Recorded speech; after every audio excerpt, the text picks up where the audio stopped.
Salut à toi, aujourd'hui j'aimerais te partager un truc que j'ai appris récemment dans ce bouquin que je viens de lire qui s'appelle Trade Mindfully. J'en ai fait tout un résumé d'ailleurs dans la communauté, je t'invite à cliquer sur le premier lien dans la description si tu veux aller le voir en complet. Mais donc pour parler directement du livre, aujourd'hui j'aimerais aborder ce qu'on appelle le renforcement négatif et aussi le renforcement positif. J'aimerais te parler de cerveau, j'aimerais te parler de trading, d'émotions, etc. Mais donc pour commencer, il faut comprendre que tous les traders, toi, moi, n'importe quel trader, même les traders professionnels, on a tous une sorte de cycle par lequel on passe quand on ouvre une position. Donc pour te le résumer simplement, imaginons que tu ouvres un trade, ok, je vais faire un cercle, on va dessiner simplement. Donc imaginons que tu ouvres une position.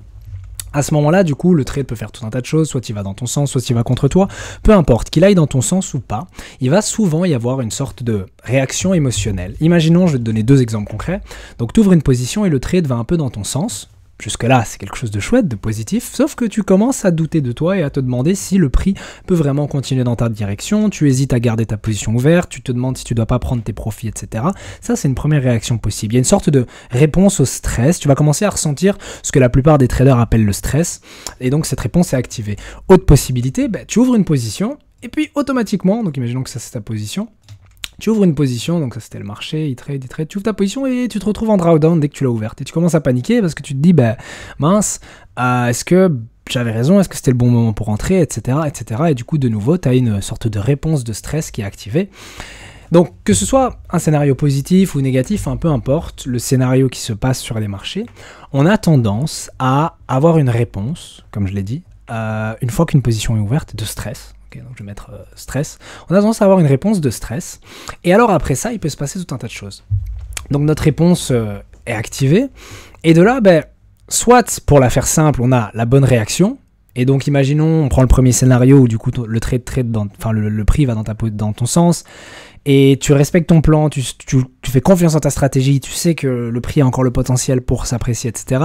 Tu gardes la position ouverte. Et quelque part, que ce soit un gagnant ou pas, tu respectes juste ton plan, et puis l'issue du trade est ce qu'elle est, on s'en fiche en soi du résultat, l'important c'est que tu aies respecté ton plan. Donc ça c'est la première possibilité. Deuxième possibilité, c'est que ce stress, ou peu importe comment tu appelles ça, l'émotion négative que tu ressens pendant que ta position est ouverte, t'amène à prendre la mauvaise décision. Ça t'amène à, par exemple, fermer ta position, couper court à tes gains, ou ça t'amène à déplacer trop rapidement ton stop. Tu as peur que le marché trade contre toi, donc tu as pris un peu de profit, le marché trade contre toi, tu as peur du coup que ça arrive et de voir du coup les gains que tu as fait jusqu'à présent s'effacer, et tu vas déplacer ton stop hyper agressivement, ce qui va faire qu'au moindre tic vers le bas, tu vas te faire sortir. Ou peut-être que tu retires la moitié de tes profits, donc tu scale out alors que tu n'es pas censé le faire. Bref, tu vas faire une chose qui n'est pas en lien avec ton plan, et simplement parce que c'est une réaction émotionnelle. Donc retiens bien la phrase que je vais dire là maintenant. Les deux scénarios qui peuvent arriver, si on devait les résumer, c'est soit que tu fais ce que le marché te dit de faire, et uniquement par rapport à ce que le marché te dit de faire, j'insiste là-dessus, soit du coup tu fais ce que tes émotions te disent de faire, et formule autrement, tu fais ce qui est plus confortable pour toi à faire, parce que comme je te l'ai dit, tu ressens ce stress, et tu vas vouloir l'éliminer d'une manière ou d'une autre. Je pourrais te donner des exemples de la vie courante, mais imaginons maintenant que tu ressens un état d'anxiété, un état d'ennui, un état peut-être de colère, de tristesse ou de fatigue. Tu peux avoir tendance à avoir tout un tas d'automatismes du genre à te mettre à scroller sur Instagram, ou te poser devant la télé, aller regarder Netflix, ou aller manger. Ça aussi, c'est typique d'une émotion négative. Tu peux aller manger pour compenser. Je vais t'expliquer après comment ça fonctionne tout ça dans le cerveau. Enfin, c'est pas moi qui l'ai découvert, c'est ce que j'ai appris dans le livre. C'est ce que j'aime toujours faire avec les vidéos, c'est de partager ce que j'apprends. Mais donc, on va avoir tendance à, en anglais ils disent cope, donc C-O-P, on va avoir tendance à cope, ou je sais pas c'est quoi exactement la traduction en français, mais disons simplement que c'est compenser pour les émotions négatives qu'on préfère fuir plutôt que d'affronter. Et donc, il y a deux types de traders dans l'exemple que j'ai donné ici. Soit tu as le trader numéro 1, qui du coup, malgré le fait qu'il stresse, va réussir à gérer son stress correctement et continuer à prendre les bonnes actions pour son trade, qui vont lui permettre d'ailleurs de porter son trade jusque, espérons-le, le TP et faire un profit. Peut-être même qu'il aura une perte, mais au moins il aura bien géré son trade. Et puis tu as celui qui, parce qu'il ressent des émotions négatives comme du stress, va faire tout un tas d'actions qui n'ont rien à voir avec son plan, ce qui va l'amener à lui faire faire des erreurs de trading qui vont sûrement l'amener à perdre de l'argent, ou en tout cas à avoir un retour, à avoir un rendement, on va dire, moins important que s'il avait respecté son plan. Donc ça, c'est, on va dire, le cycle dans lequel tous les traders rentrent. Alors, je t'ai parlé de renforcement positif, je t'ai parlé de renforcement négatif. On va tout supprimer, je vais refaire. Donc, tu ouvres une position, tu as une réponse émotionnelle qui est activée, on va dire du stress pour simplifier, ok, mais ça peut être tout un tas de choses, ça peut être de l'anxiété, ça peut être de la peur, ça peut être de la colère même, parce que tu as le marché qui traite contre toi et t'en veux au marché, et tu insultes je sais pas qui, le marché est contre moi, etc. Bref, comme je te l'ai dit, donc il y a deux scénarios possibles qui peuvent se passer, mais ce qu'on appelle donc le renforcement positif et puis le renforcement négatif, c'est en fonction du chemin que tu vas choisir de prendre. Donc imaginons maintenant, attends, je me suis mon téléphone en silencieux, désolé. Imagine maintenant, tu choisis de prendre la mauvaise décision, celle où par exemple tu déplaces trop rapidement ton stop, tu coupes court à ta position, bref, tu fais une erreur de trading, tu dévies de ton plan de trading. Le problème quand tu fais ça une fois, c'est que, et je t'expliquerai après ce qui se passe dans notre super cerveau, c'est que tu vas engendrer ce qu'on appelle du renforcement négatif. Et le mot négatif n'est pas là pour rien, c'est pas une bonne chose. À l'inverse, si tu prends les bonnes mesures, si tu mets en place les bonnes actions, même si ton trade finit par être un perdant, peu importe, parce que encore une fois, ce qui compte, c'est pas un seul trade, c'est pas l'issue d'un seul trade, c'est sur une série de trades, imaginons 10, 20, 30, 50 trades, est-ce que tu finis gagnant net? C'est ça qui compte, on s'en fout de l'issue d'un trade en lui-même, ce qui compte c'est sur une série de trades. Tu veux trader sur ce qu'on appelle un sample size, tu veux trader sur un échantillon de plusieurs trades pour te faire une idée de ta stratégie. Mais donc, l'autre possibilité, comme je l'ai dit, c'est soit tu prends les bonnes décisions et alors ça va amener un renforcement positif puisque toutes les autres fois où tu vas avoir cette situation de stress, tu vas avoir tendance à à refaire cette action-là, du coup, qui va renforcer positivement ton comportement qui est le bon. Bref, donc, je ne peux pas parler de renforcement positif et négatif sans parler du cerveau, donc je vais vaguement aborder le cerveau, mais je vais essayer de te faire un peu de la neuroscience. De toute façon, je ne suis pas scientifique, j'ai pas fait des études de neurosciences, etc., mais de ma compréhension du cerveau, ok, je vais te faire un super dessin. C'est affreux. Bref, c'est pas grave. On va faire de la neuroscience. Ok, ça c'est un cerveau humain. Alors, tu as deux régions importantes dont il faut parler. On a du coup le cortex préfrontal qui se situe globalement ici. C'est vraiment de la neuroscience, j'insiste. Et puis alors ici, tu as tout, on va dire l'amygdale. Ok, bon, c'est beaucoup plus petit que ça, mais on va dire que tu as l'amygdale. Si je devais simplifier énormément, ton cortex préfrontal te permet de prendre des décisions, on va dire éclairées, des décisions rationnelles. C'est tout ce qui va entrer en jeu quand il s'agit de, comme j'ai dit, prendre une décision. Alors, je dis décision rationnelle, c'est pas toujours le cas. Parfois, tu prends des décisions irrationnelles. Mais si tu prends des décisions irrationnelles, souvent, c'est de la faute de ton amygdale. Ton amygdale, en gros, ça va être vraiment ce qu'on appelle le centre des émotions. Encore une fois, je simplifie parce que je vois déjà, s'il y a des scientifiques qui me regardent, ils vont avoir les cheveux enfin, ouais, ils vont sauter au plafond. Mais donc, je simplifie, encore une fois. Tu vas avoir, du coup, ton amygdale qui va être, on va dire, le centre de tes émotions. Il faut savoir qu'il y a une sorte de lien entre les deux, dans le sens où, l'un envoie des infos à l'autre et inversement. En temps normal, imaginons que donc tu sois dans un état relativement calme, tu n'as pas de stress, tu n'as pas de tristesse, de colère, enfin tout va bien, ok. T'es pas non plus trop détendu, mais t'es pas non plus trop tendu, tu vois, t'es juste normal, ok. Dans un état normal, ton cortex prend des décisions éclairées sur base des informations qu'il a de par ses sens, de par son environnement, etc. Chouette. Si maintenant tu es trop excité, euphorique, tu vois, imagine tu viens de faire un winning streak sur un trading et t'es hyper waouh incroyable, etc. Ou à l'inverse, du coup t'es complètement dépité parce que tu viens de prendre un losing streak, t'es en drawdown, etc. Tes émotions qui vont du coup s'activer, il va se passer tout un tas de trucs chimiques et électriques dans ton cerveau, donc tes émotions vont avoir une influence négative ou surpositive, si je peux dire ça comme ça, mais qui du coup est négative, donc on va dire négative, vont avoir une influence négative sur ta prise de décision. Autrement dit, plus tu vas ressentir des émotions, je vulgarise, moins tes décisions vont être bonnes. Ce que j'appelle bonnes, c'est des décisions rationnelles, éclairées, qui sont objectives par rapport aux informations que tu as devant toi. Pour te donner un exemple typique, imaginons maintenant, je sais pas moi, qu'est-ce que je peux donner comme exemple? Bref, tu fais face à un animal, ok? Voilà, on va donner cet exemple-là. Imaginons maintenant tu fais face à un ours dans la forêt. Boum, boum, boum, boum, ton amygdale scintille, alors là, au secours, danger, décision rationnelle, enfin, pas décision, enfin, en soi, elle est rationnelle compte tenu des informations que tu as, mais ton amygdale déclenche du stress, de l'adrénaline, tout ce que tu veux, bam, tu prends la fuite, cool, c'est la bonne décision à prendre. Mais si maintenant je te dis qu'en fait, l'ours, c'était pas un vrai ours, c'était un type déguisé en ours.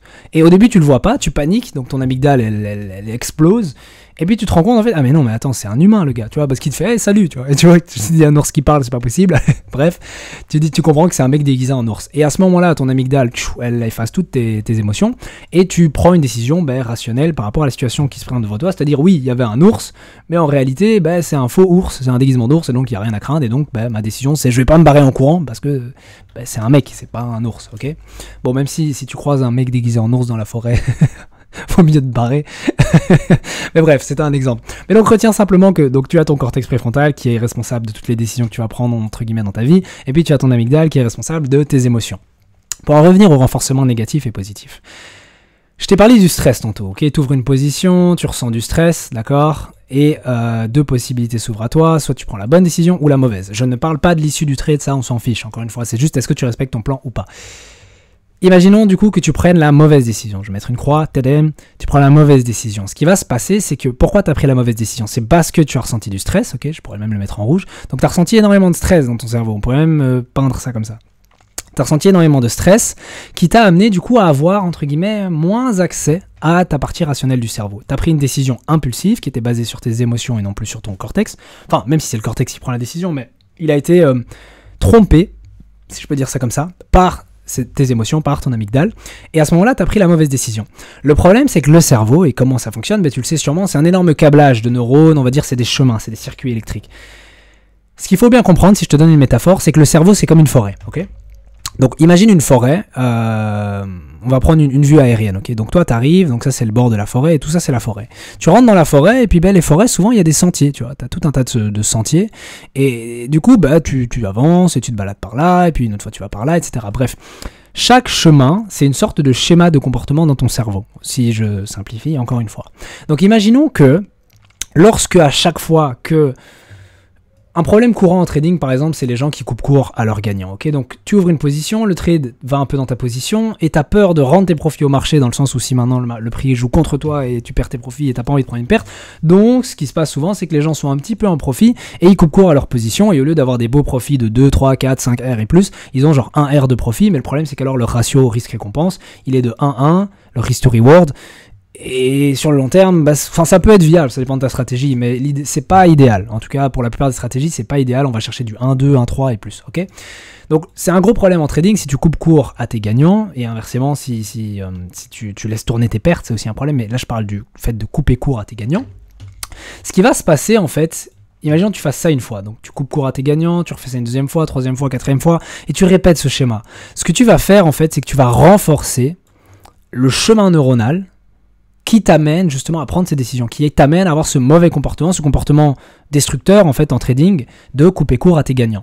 Donc pour revenir à la forêt en fait, tu vois quand tu te balades dans une forêt, les sentiers que tu vois, donc que j'ai dessinés ici, ils se sont pas tracés tout seuls, c'est parce qu'il y a des dizaines et des centaines, voire même des milliers de personnes qui ont déjà foulé le sol, et à force de marcher, il n'y a plus rien qui y pousse. Alors il y a des sentiers qu'on crée bien évidemment, mais si tu fais un sentier qui s'est formé naturellement dans la forêt, c'est parce qu'il y a des milliers de personnes qui sont passées par là. Imagine chaque personne comme le moment où tu prends une décision, ok? Donc plus tu vas prendre cette mauvaise décision de tiens je coupe court à mon gagnant, plus c'est comme si tu envoyais à chaque fois une personne sur ce chemin là, et donc du coup t'envoies des personnes et le chemin devient de plus en plus marqué jusqu'à ce que quand tu arrives dans la forêt, tu te retrouves donc avec deux chemins, soit le gros chemin qui est clair et évident, ou un petit chemin, tu ne sais pas trop si c'est un sentier, tu vois, on a tous déjà vu ça dans une forêt, tu as un petit sentier, tu ne sais pas trop si c'est le chemin à suivre, donc tu prends la grande route où là c'est clair que tout le monde est passé par là et tu dis au moins je vais pas me paumer comme ça. Et c'est ce qui se passe, parce que le problème quand tu es de nouveau, donc quand ton cortex préfrontal est de nouveau confronté à ce genre de situation, ok, émotion ou pas, tu vas te prendre le chemin le plus facile. Parce qu'il y a toujours la loi où ton cerveau, globalement, enfin l'être humain de façon générale, cherche toujours la facilité. Et donc, peut-être qu'il y aura quelques rares moments, une fois sur 10, où tu vas exceptionnellement prendre le bon chemin et réussir à garder un trade gagnant longtemps sans le couper court. Mais la plupart du temps, tu vas prendre ton schéma de comportement habituel qui est de couper court à tes gains. Ok ? Le problème, c'est que et oui, d'ailleurs, tout ce que je viens d'expliquer, en fait, tu l'auras peut-être compris, c'est ce qu'on appelle le renforcement négatif. À chaque fois que tu vas prendre la mauvaise décision, tu vas renforcer ce chemin neuronal, tu vas renforcer ton comportement négatif, et du coup, c'est le principe du renforcement négatif. La seule façon, du coup, de changer ton comportement, c'est, en fait, c'est évident, reprends la métaphore de la forêt. Comment tu fais pour effacer un chemin et en créer un nouveau ? T'arrêtes de le prendre, et tu en prends un nouveau. Et quand tu arrêtes de prendre le chemin principal qui faisait 1 mètre de large et il n'y avait que de la terre battue, il n'y avait plus aucune plante dessus, après quelques mois, quelques années, tu vas voir qu'il commence à avoir de la flore dessus, les plantes repoussent dessus, et il finit par disparaître. Et à l'inverse, le nouveau chemin, qui n'était pas visible au début, mais à force de marcher par là, encore et encore et encore, il va se tracer de plus en plus. Et donc c'est vraiment ça que tu vas vouloir faire, en fait, c'est arrêter d'emprunter un certain chemin neuronal et emprunter un nouveau pour que il soit beaucoup plus gros et que l'autre, à l'inverse, il devienne tout fin.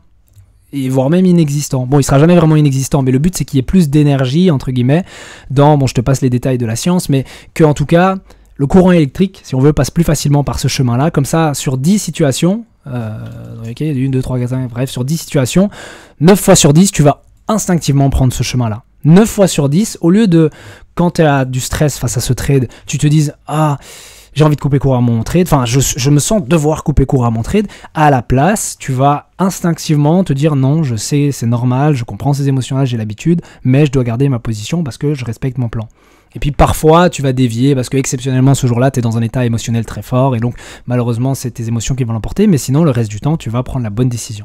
Bref, on supprime tout ça. Je pense que j'ai pas besoin de t'expliquer le renforcement positif, mais du coup, simplement, pour revenir au cerveau, etc., quand tu vas faire ton renforcement positif, donc ça, c'était la mauvais choix, ça, c'était le bon choix. Renforcement positif, c'est simplement quand tu vas reprendre la bonne direction encore et encore et encore, jusqu'à renforcer suffisamment ce chemin neuronal pour adopter un nouveau schéma de comportement. Cool. Jusque-là, tu as compris. Par rapport au cerveau, et c'est aussi un point que j'aimerais aborder, c'est, tu peux me dire, bon, ok, c'est très bien tout ça, mais comment faire pour passer, donc je te refais les deux trades, comment faire pour passer d'un trade où je coupe court à mon gagnant, et à chaque fois, et du coup c'est une erreur, à un trade où ben, je laisse tourner mon gagnant, et puis en espérant qu'il arrive au TP, ou en tout cas je le gère correctement, bref, comment faire pour passer de l'un à l'autre, parce que c'est bien, tu peux me dire, ok, il suffit de... quand tu arrives et que tu dois prendre le chemin, il suffit de prendre, donc tu avais le gros chemin, tu te souviens, il suffit de prendre le chemin qui est, créer un nouveau chemin, entre guillemets, créer un nouveau schéma de comportement, mais comme je l'ai dit aussi, c'est quasi automatique. C'est comme si c'était plus fort que nous quand on ressent du stress, ok, parce que c'est facile à dire là maintenant, je suis devant la caméra, etc. Il n'y a pas de trade ouvert, toi non plus, tu n'as pas de trade ouvert, c'est facile à dire. Mais quand tu es en situation réelle, que tu vois ton PNL, ok, donc tes profits flottants qui affichent un chiffre, qui fluctue, qui monte, qui descend, tu te dis, punaise, soit je peux avoir cet argent-là tout de suite d'office, ou alors je peux peut-être avoir plus, mais peut-être aussi risquer de tout perdre ou perdre un peu, etc. C'est pas facile de prendre une décision éclairée dans ces moments-là, parce que tu as le stress qui rentre en compte. Tu as ce désir d'avoir, par exemple, imaginons 100 € de profit tout de suite, ou peut-être 200, ou peut-être 0. Et donc c'est pas évident comme situation, comme décision à prendre. Dans ces moments-là, tu vas vouloir te reposer sur ton plan de trading. Mais, et encore une fois, c'est pas évident, parce que le plan de trading, c'est un peu comme si c'était une carte qui te disait, prends ce chemin-là, prends celui-là et pas l'autre. Mais en situation réelle, quand tu es à l'entrée de la forêt et que tu vois ce chemin-là et tu vois celui-là, tu vas prendre l'autre. Donc du coup, comment faire concrètement? Et c'est pour ça, le livre que je t'ai montré juste au début de la vidéo, qui s'appelle Trade Mindfully d'ailleurs, suggère en fait c'est dans le titre, c'est Trade Mindfully, c'est utilise ta pleine conscience pour aborder les marchés financiers, utilise la pleine conscience dans ton trading. Alors pour te donner une définition très simple, la pleine conscience, c'est simplement le fait d'être éveillé sur ton environnement, éveillé sur tes émotions, avoir une certaine clarté mentale, une certaine clarté d'esprit, être présent, parce que souvent, ça aussi j'en ai pas parlé, mais si tu as peur, par exemple, que le trade joue contre toi et qu'il efface les gains que tu avais fait jusqu'à présent, ce qui t'amène du coup à couper court à ton gain. C'est probablement parce que tu n'es plus connecté à l'instant présent. Tu ne regardes plus les informations que le marché te donne en temps réel, tu fais une projection sur les marchés. Tu peux faire une projection dans les deux sens, soit vers le passé, soit vers le futur. Si c'est vers le passé, tu te souviens de toutes les fois où le prix a été dans ton sens, puis il s'est renversé et il t'a sorti, et du coup ça va taper dans tes émotions, et tu vas avoir peur que ce scénario se reproduise. Ça, c'est une première possibilité. La deuxième possibilité, c'est que tu te projettes dans le futur. Sans même savoir ce que le prix va faire, tu commences à projeter ce que tu penses que le marché va faire, tu commences à te dire « je pense que le marché va chuter », alors que peut-être que tu n'as aucune information qui te dit « le marché va chuter ». Oui, si maintenant le prix te présente un certain setup ou quoi qui te dit « ah, il est peut-être temps de sortir », là, sors, ça respecte ton plan, il n'y a aucun souci. Mais si la raison pour laquelle tu sors, elle est purement émotionnelle, elle est purement parce que tu es dans l'inconfort, parce que tu n'arrives plus à garder ton trade ouvert sans... bref, tu n'arrives plus à rester tranquille parce que tu n'en peux plus et tu veux prendre tes profits. Et le pire, c'est que souvent ce qui arrive, et ça aussi on n'en parle pas assez, mais tu prends tes profits, du coup tu ressens automatiquement une sorte de soulagement, tu dis « ok, c'est bon ». Et puis tu reviens une heure après, tu vois que le prix a été complètement dans ton sens et en fait tu aurais pu faire bien plus. Et là de nouveau, là où tu ressentais un relâchement, un soulagement, tu ressens de nouveau de la frustration, comme quand tu étais dans le trade, parce que tu te dis mais mince, j'aurais dû garder ma position ouverte, et tu te traites d'idiot et tu te dis punaise, je suis nul et j'arriverai jamais à trader, etc. Bref, c'est encore un autre sujet, les émotions négatives, enfin les commentaires négatifs qu'on peut se faire. Mais l'idée simplement, c'est que utilise, ou en tout cas apprends à utiliser la pleine conscience dans ton trading, parce que, et je vais reprendre le petit schéma que je t'ai donné au début, tu ouvres ta position, tu stresses, bon maintenant tu connais, hein, tu stresses. Et puis il y a deux possibilités. La première possibilité, tu stresses, tu as tes émotions négatives, tu paniques, et tu fais une action, une erreur. Une erreur comme couper court à tes gains. Ça, c'est l'erreur, ok? La deuxième possibilité, du coup, c'est que tu prennes la bonne décision. Mais dans ce cas-là, pour prendre la bonne décision, quelque part, en fait, tu n'as même pas de décision à prendre. Tu dois rien faire. Admettons que tu dois juste laisser tourner ton gagnant. Tu dois pas déplacer ton stop, prendre des profits partiels. Imaginons que ce soit le plan de ton trade de départ. Tout ce que tu as à faire, c'est de rien faire. Mais comment faire pour rester calme face à ce stress, face à cette anxiété, etc. Et c'est là où l'auteur, dans le livre, aborde la pleine conscience. C'est parce que la pleine conscience va te permettre d'avoir plus de clarté. Donc au lieu de te projeter dans le passé ou dans le futur, tu vas rester connecté dans le présent et voir du coup ce que les chandeliers te disent au fur et à mesure. Tu vois, tu as tes chandeliers qui s'impriment. Si maintenant le prix te donne une raison technique ou fondamentale peut-être de te dire ok, sors. Mais si maintenant la seule raison, comme je l'ai dit, pour laquelle tu veux sortir, c'est parce que tu projettes quelque chose sur les marchés qui n'est même pas encore arrivé, alors à ce moment-là, c'est pas rationnel, c'est émotionnel. Donc ça, c'est la première chose.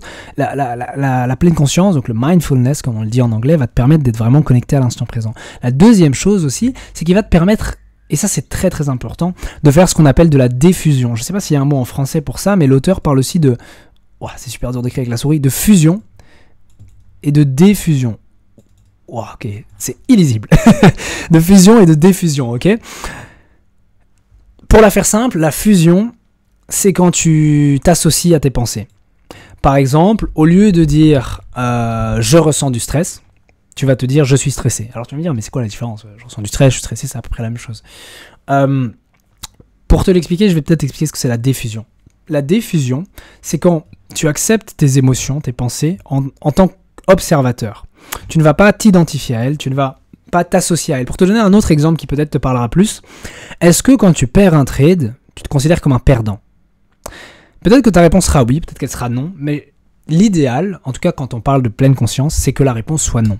L'idéal, c'est que même si tu perds un trade, tu ne te considères pas comme un perdant pour autant. Encore une fois, c'est pas l'issue d'un trade qui compte, c'est sur une série de trades. Parce que si maintenant je te dis sur une série de 10 trades, tu en as gagné 6 et tu as un RR supérieur à 2 ou 3, du coup tu es gagnant net à la fin, est-ce que à ce moment-là, tu vas commencer à dire punaise, j'ai perdu un trade, je suis un perdant? Non, tu sais que sur le long terme, tu es gagnant, donc tu t'inquiètes pas pour ça, tu gardes ta vision plus grande, tu vois, tu gardes une vision large, ok, pas une vision d'ensemble et pas une vision très serrée sur un trade.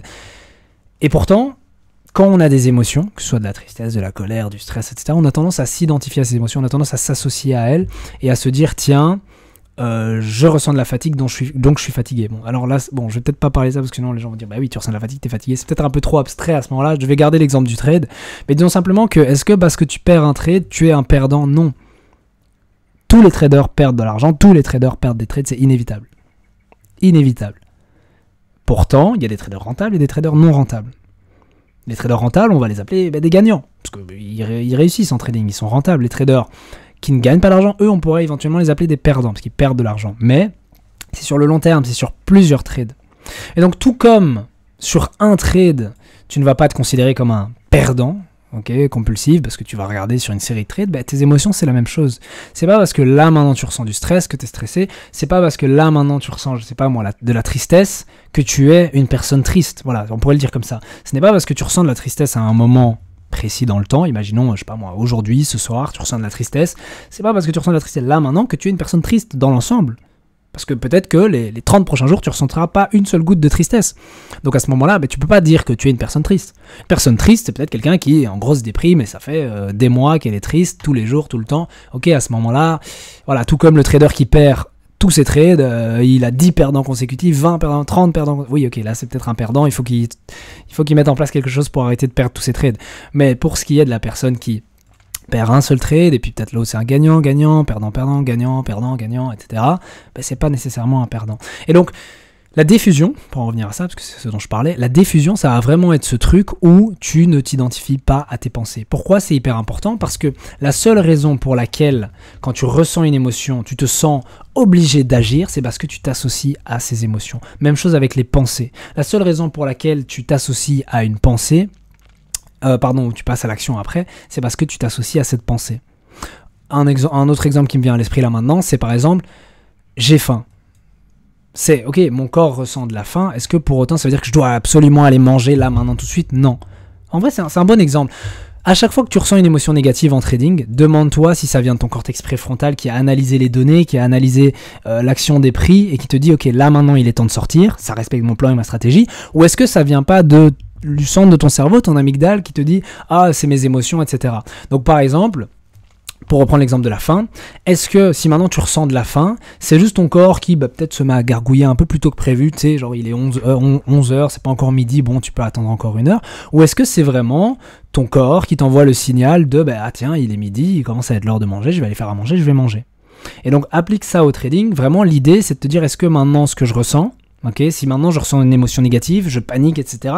Est-ce que c'est vraiment un signal objectif clair du marché qui me dit il est temps de sortir, ou est-ce que c'est pas moi qui est en train de cope et qui est en train de me dire tiens, j'ai des émotions négatives et comme je suis pas capable d'y faire face, je préfère couper court à mon trade pour me sentir soulagé, etc. Mais c'est la pire décision à faire et en fait je fais du renforcement négatif et je prends le même chemin dans la forêt, le chemin du trader perdant sur le long terme au lieu de prendre le chemin du trader gagnant sur le long terme.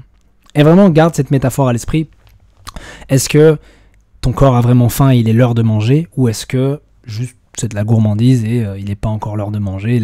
En gros, voilà, si je devais le résumer en une phrase avec la métaphore de l'alimentation, c'est la diffusion, c'est vraiment apprendre à laisser son ventre gargouiller sans nécessairement le nourrir, quand il n'est pas l'heure de manger, tout simplement.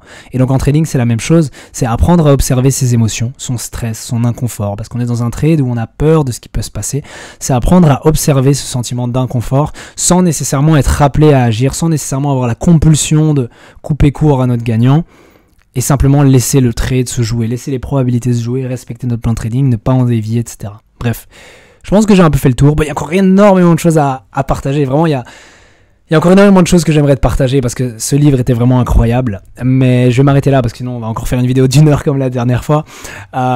Si jamais le sujet t'intéresse, ou alors si jamais tu veux que j'explore davantage le livre et que je te partage davantage ce que j'ai appris dessus, n'hésite pas à me le dire dans les commentaires. Je me ferai un plaisir de refaire une vidéo sur d'autres sujets du livre. Il y en a vraiment plein à aborder. Si jamais tu veux voir mon propre résumé sur le livre, il est vraiment très long, genre littéralement. Si tu veux voir le résumé, je t'invite à cliquer sur le premier lien dans la description, c'est notre nouvelle communauté, elle est complètement gratuite, tu cliques, tu fais ta demande pour la rejoindre et tu pourras avoir accès au résumé.